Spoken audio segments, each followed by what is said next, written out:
السلام علیکم۔ آج کی میری یہ ویڈیو ایک ایسی لڑکی کی کہانی ہے جسے غم اور کرب سے گزرنے کے بعد آخرکار اپنی خوشیاں نصیب ہوئیں۔ کہانی شروع ہونے سے پہلے اگر آپ میرے چینل پر نیو ہیں تو اردو سینٹر پلس کو سبسکرائب کر کے بیل نوٹیفیکیشن کو آن کر دیں تاکہ آپ کو ملتی رہیں تمام چینل اپڈیٹس۔ کہانی پسند آنے پر ویڈیو کو لائک اور شیئر ضرور کیجیے۔ ایک دن پھپھو آئیں اور بتایا کہ ہماری تایا کی بیٹی بینش کو طلاق ہو گئی ہے۔ یہ سن کر ہم سبھی کو صدمہ ہوا، خاص طور پر بھائی شہزاد تو سکتے میں آ گئے۔ بینش کی شادی کو ایک ہی ہفتہ تو گزرا تھا، تبھی ملال کے ساتھ حیرت بھی تھی۔ جس لڑکے سے شادی ہوئی تھی وہ خوبرو خوشحال تھا، گھرانہ بھی شریف تھا، تو پھر ایسا کیوں کر ہو گیا؟ میں نے کچھ دیر تو ضبط کیا، جب دل بہت پریشان ہوا ہمت کر کے والدہ سے پوچھ ہی لیا، امی کیا میں پھپھو کے ہمراہ بینش کے گھر چلی جاؤں؟ کوئی ضرورت نہیں، کیا معلوم کرنے جاؤ گی؟ جو معاملہ ہوگا جلد یا بدیر پتہ چل ہی جائے گا۔ یہ ٹھیک نہیں ہوا امی، شہزاد بھیا بولے بنا نہ رہ سکے۔ اچھا ہی ہوا، ہمیں رشتہ نہیں دیا تو خدا نے اس کو بھی اجاڑ دیا۔ بیٹے کے سوال کے جواب میں امی نے ایسا بے تکا اور غلط جواب دیا کہ ہم سب دم بخود رہ گئے۔ ارے اللہ پاک کا کام جوڑے بنانا ہے، گھر اجاڑنا تو انسان کے غلط فیصلوں کی وجہ سے ہی ہے نا۔ پھپھو چپ نہ رہ سکی۔ بھابھی جان، بڑے بھائی صاحب نے کب انکار کیا تھا؟ آپ ہی نے جہیز کی خاطر بنتی بات کو بگاڑ دیا تھا، ورنہ بینش تو شہزاد کی بچپن سے منگیتر تھی۔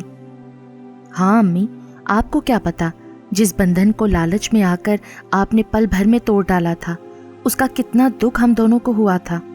شہزاد بھائی کے منہ سے یہ بات بے ساختہ ایسے نکل گئی کہ اماں غصے سے سرخ ہو گئی اور بھیا کو مخاطب کر کے کہا، چپ گستاخ، شادی شدہ ہو کر اپنی منگیتر کا ماتم لے بیٹھے ہو؟ بیوی تو پہلے ہی روٹ کر میکے بیٹھی ہوئی ہے، اوپر سے تیری یہ باتیں اس کے کانوں تک پہنچ گئیں تو تیرا گھر بھی اجڑ جائے گا۔ وہ تو اجڑے گا ہی امی، آپ نے بے گناہ بینش کی بددعائیں جو سمیٹی ہیں، جہیز کے لالچ میں بڑے گھر کی بہو بیاہ کر لے آئی تھی۔ اب کہاں ہے وہ جہیز؟ سارا سامان اٹھا کر وہ تو پہلے دن الگ ہو گئی تھی۔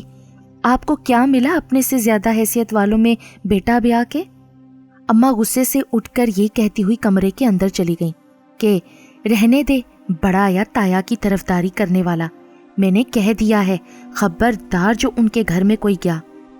امی کا یہ جملہ ابا جان نے سن لیا جو اسی وقت گھر لوٹے تھے۔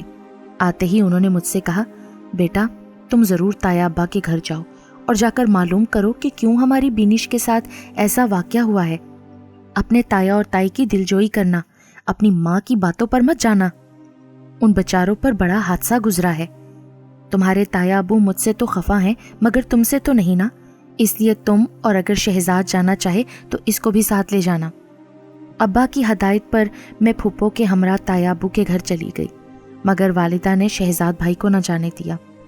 انہوں نے کہا بھی کہ امی جو ہونا تھا ہو گیا، تایا ہمارے دشمن تو نہیں جو ہم ان کی غم گساری نہ کریں۔ ابا بولے، بیٹا ماں کی باتوں پر مت جاؤ، ان بیچاروں پر بڑا سانیہ ہوا ہے۔ جی ابا جان، کسی وقت میں بھی جاؤں گا، لیکن امید ہے کہ تایا ابو اب آپ سے خفا نہیں ہوں گے۔ تایا کے گھر میں قدم رکھتے ہی مجھے احساس ہو گیا کہ فضا سوگوار ہے اور کوئی ایسا واقعہ ہو چکا ہے جس نے اس مکان کے ہر مکین کے دل پر چپ کی مہریں ثبت کر دی ہیں۔ میں سیدھی تائی اماں کے پاس چلی گئی۔ انہوں نے شفقت سے میرے سر پر ہاتھ پھیرا اور کہا، بیٹھو بیٹی، اتنے دنوں کے بعد کیسے آنا ہوا؟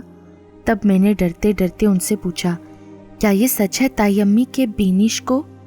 میری بات ہونے سے پہلے ہی بینش خود سامنے آ گئی اور بولی، آپ بھی مجھ سے پوچھئے نا کہ کیا ہوا ہے۔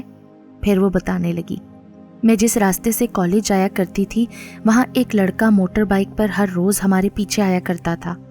خالدہ میری دوست کا گھر راستے میں پڑتا تھا، تبھی ہم دونوں اکٹھی کالج سے نکلتی تھیں۔ ہمیں بہت غصہ آتا تھا جب ہم اس لڑکے کو اپنے پیچھے آتا دیکھتی تھیں۔ میں برقع اوڑھتی تھی جبکہ خالدہ بغیر برقع ہوتی تھی۔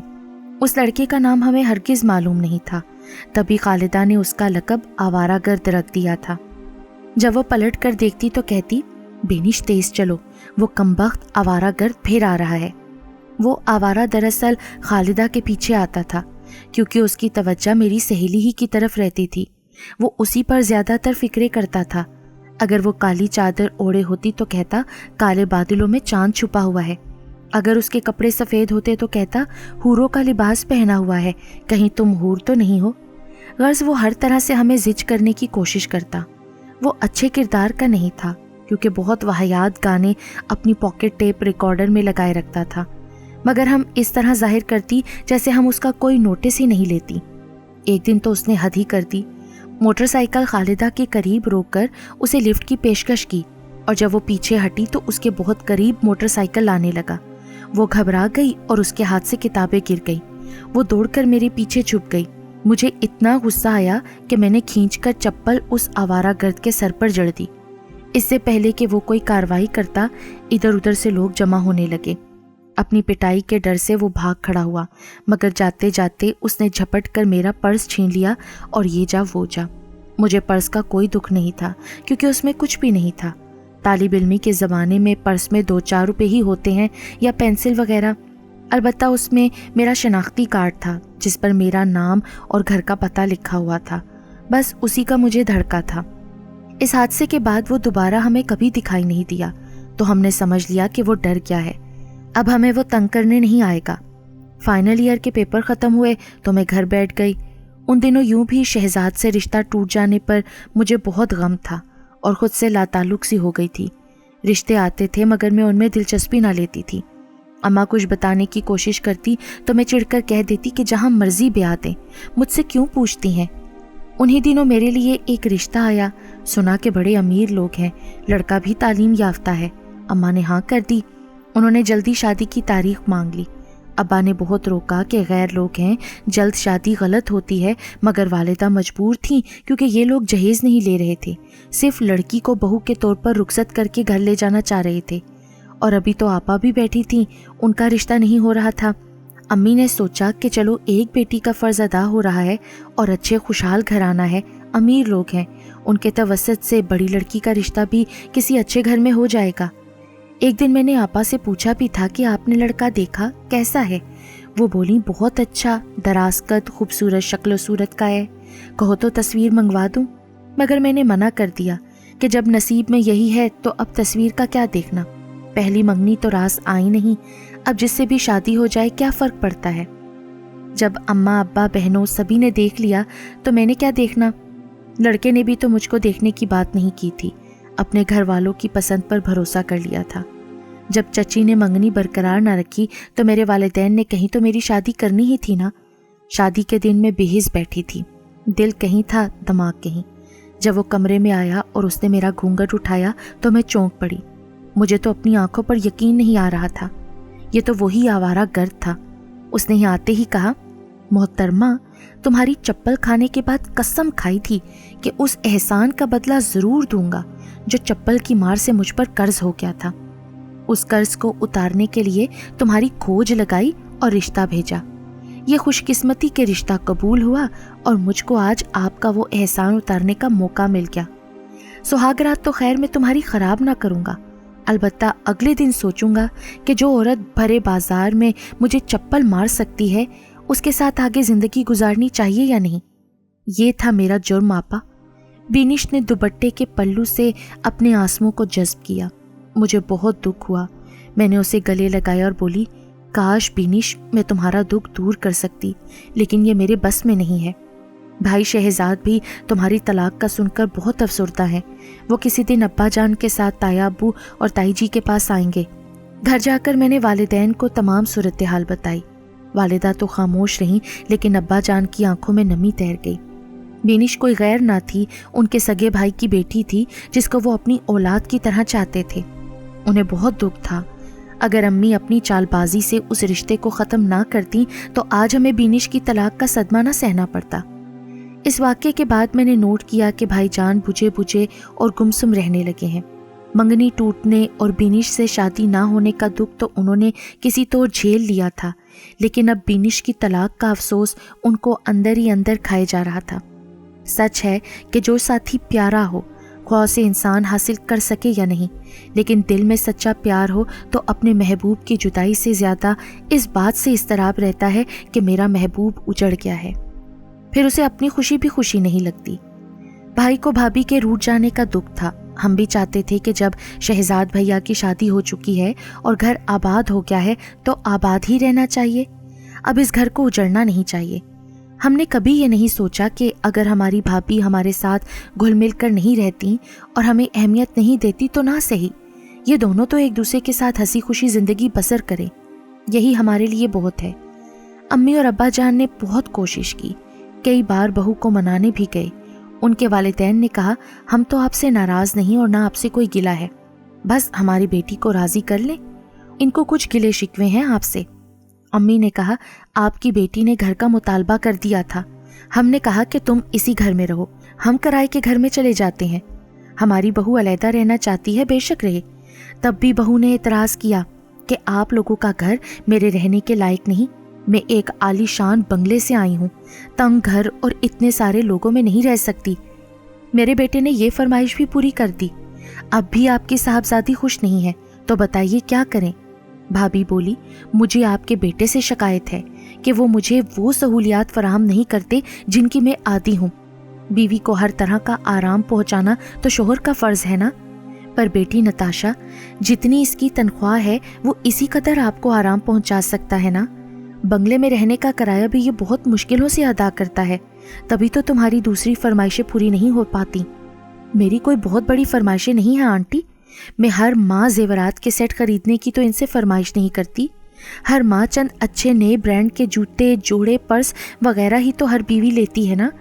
میں جس سوسائٹی میں رہتی ہوں اگر ان کی طرح بن ٹھن کر نہ جاؤں گی تو میری عزت خاک میں مل جائے گی۔ اگر شہزاد میری یہ ساری جائز خواہشات پوری نہیں کر سکتے تو کیوں کی تھی اپنے سے بڑے گھرانے میں شادی؟ اپنے جیسے لوگوں میں شادی کرنا چاہیے تھی نا۔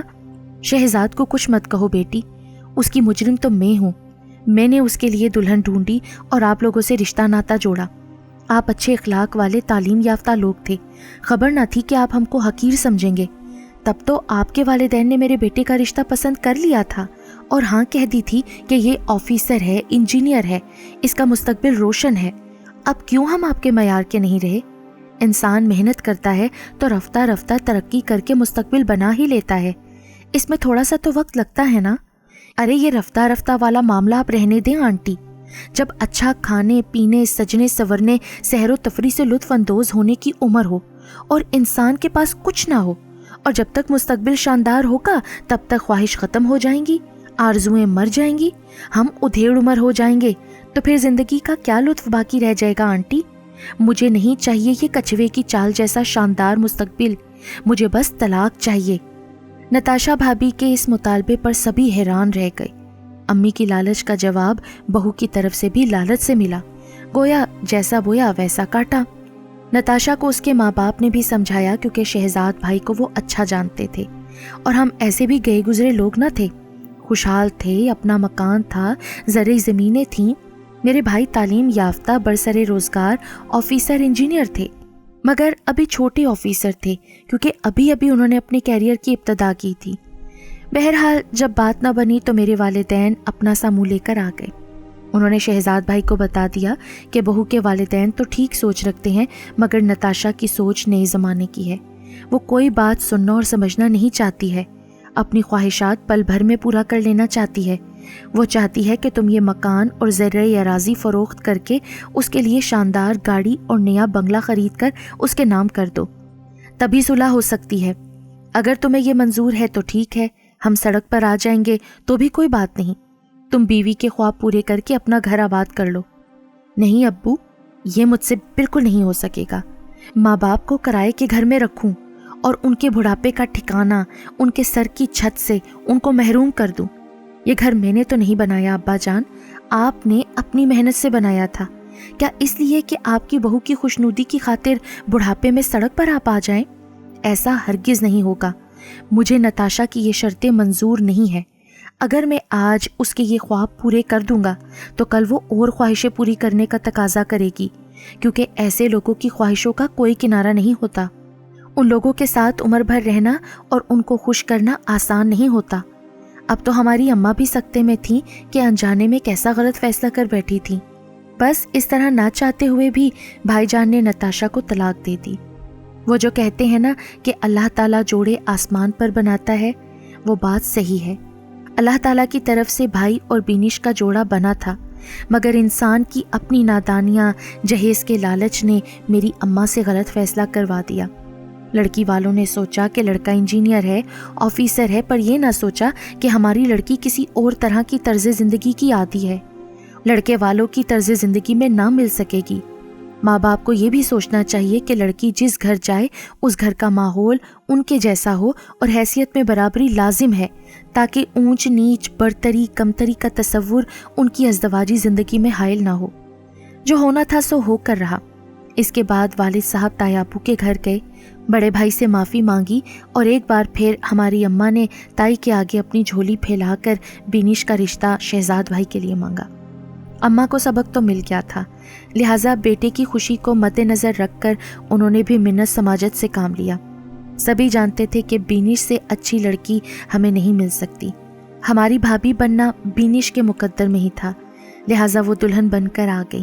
لیکن خود متعلقہ ہونے کے بعد ہم سب پھر بھی بہت خوش تھے کہ ہمارے گھر کی خوشیاں لوٹ آئی تھیں۔ ہمارے بھیا کو اپنی من پسند بیوی اور ہمارے گھر کو ہیرے جیسی اچھی بہو مل گئی تھی۔ بینش بھابھی میں ایسی خوبیاں ہیں کہ خدا ایسی بھابھی ہر کسی کو دے۔